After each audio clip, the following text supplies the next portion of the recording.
traveling by train in Victorian England. You're watching Cultured Elegance. Make sure to like and subscribe. In the 19th century, the Victorian Railway revolutionized Britain by effectively connecting towns and cities, altering the way people lived, worked, and interacted.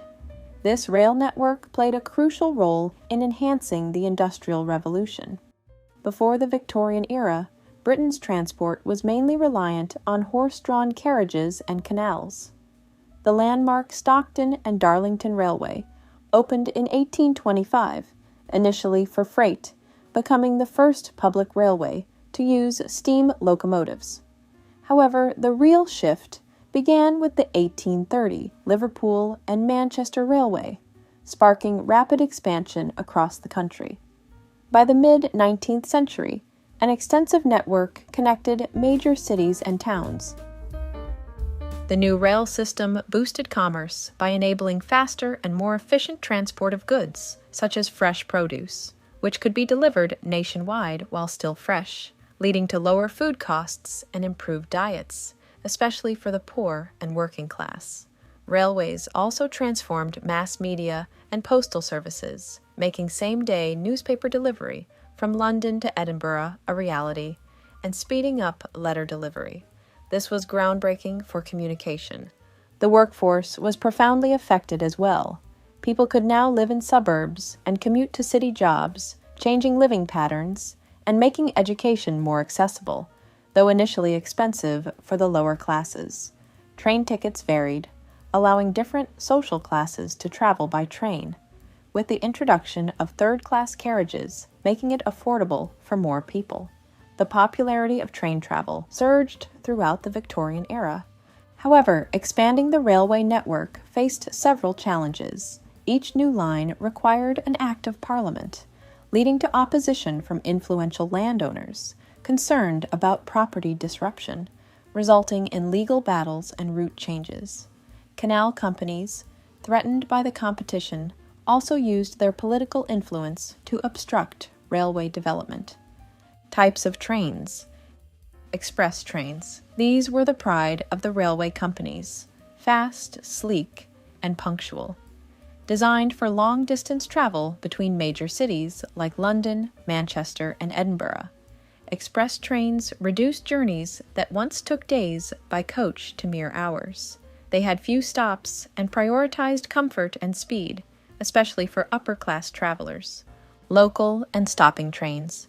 These slower services stopped at nearly every station along the way, connecting smaller towns and rural villages. Though less glamorous, they were vital for daily commuters, local trade, and domestic travel. Goods trains, freight trains. Though less visible to the public eye, goods trains were the lifeblood of industry. These powerful workhorses carried coal, timber, textiles, livestock, and all manner of materials, fueling the factories and cities of the Industrial Revolution. Mail trains. Operating under strict timetables, mail trains were specially designated to carry letters and parcels across the country. The most famous example is the traveling post office, where clerks sorted mail en route. Mixed trains. In more remote areas, a single train might carry both passengers and freight, sometimes even livestock, in one car, and Victorian families in another. These were practical, if not exactly elegant. Carriages and classes. Victorian trains were class-conscious affairs, and the carriages reflected the social hierarchy with striking clarity. First class. First-class compartments were richly upholstered with plush velvet seats, brass fittings, and thick curtains. In some cases, carriages were paneled in polished wood, warmed with foot warmers in winter, and lit by gas lamps. These cars exuded refinement and catered to the aristocracy and well-to-do travelers. Second class. Second-class cars were a step down, functional but still relatively comfortable. They lacked the lavishness of first class but offered padded seats and decent shelter. This class was popular with middle-class professionals and respectable tradesmen. Third class. Initially, third-class passengers endured wooden benches in open, unheated wagons that were often exposed to the elements, conditions more akin to cattle transport than genteel travel. However, thanks to the Railway Regulation Act of 1844, which mandated at least one affordable train per day with basic shelter, even third-class conditions improved over time. By the 1870s, many third-class compartments were enclosed and featured simple bench seating. Specialty cars and features. Ladies' carriages. To accommodate Victorian ideals of modesty and decorum, many trains included separate carriages reserved exclusively for women, especially those traveling alone or with children. Smoking cars. For gentlemen who wished to smoke during their journey, designated smoking compartments were introduced, often curtained off from the rest, to protect non-smokers from the fumes. Dining cars. By the late 19th century, luxurious dining cars began to appear on long-distance routes. With white tablecloths, fine china, and multi-course meals, these cars transformed train travel into a refined experience. Sleeping cars. Inspired by American innovations, sleeping cars, also known as saloons, were introduced on overnight services. These cars offered reclining seats or curtained sleeping berths, allowing passengers to travel in relative comfort through the night. Architecture on rails. Some luxury carriages resembled drawing rooms on wheels, complete with chandeliers, gilded mirrors, and carpets. The interiors echoed the decorative styles of the era, Gothic Revival, neoclassical, with flourishes that would not have looked out of place in a country manor. Food on Victorian trains, from meat pies to silver service. In the early years of railway travel, food was hardly a highlight. Journeys were long, and amenities were few. Passengers often packed their own provisions, boiled eggs, meat pies, biscuits, or flasks of tea, carried in wicker hampers or wrapped in newspaper. It was a practical, if not particularly elegant, solution. But as rail travel expanded and journey times grew longer, the demand for onboard dining transformed the experience from utilitarian to surprisingly luxurious, at least for some. Refreshment rooms, the first solution. Before the widespread use of dining cars, passengers would disembark briefly at designated station stops to eat at refreshment rooms. These bustling establishments served hurried meals, cold meats, sandwiches, scalding tea, and the infamous station pork pie, often within a frantic 10-minute window before the whistle blew and the train departed. The experience was not always pleasant. Charles Dickens, a frequent rail traveler, famously criticized the food in these rooms as being overpriced, undercooked, and served with the grace of a cattle auction. Dining cars, the railway restaurant on wheels. By the 1870s and 1880s, railway companies sought to elevate their services and introduced dining cars, a true milestone in railway hospitality. First-class dining cars featured white linen tablecloths, silver cutlery, bone china, and liveried waiters.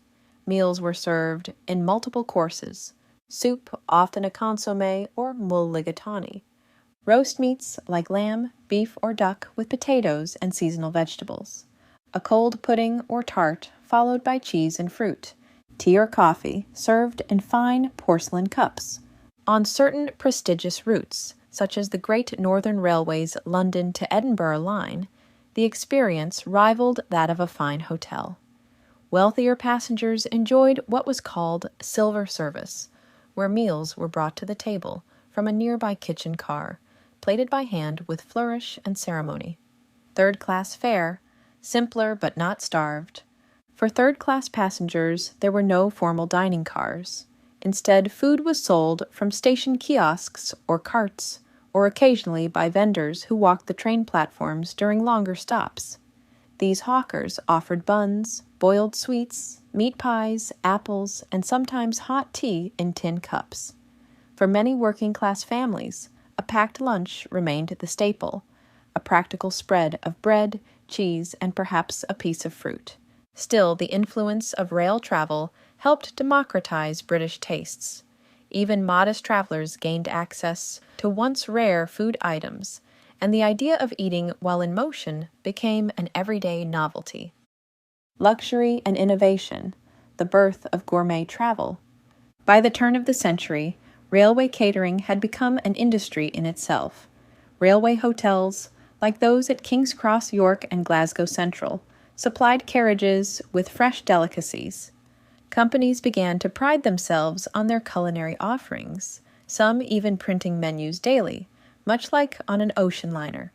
Trains like the Midland Railway's Pullman cars and the Orient Express-inspired luxury services offered elaborate cuisine, fine wines, and full kitchen cars, complete with chefs and sous chefs. This was travel, not only in comfort, but in style. The appeal of economic development and national advancement.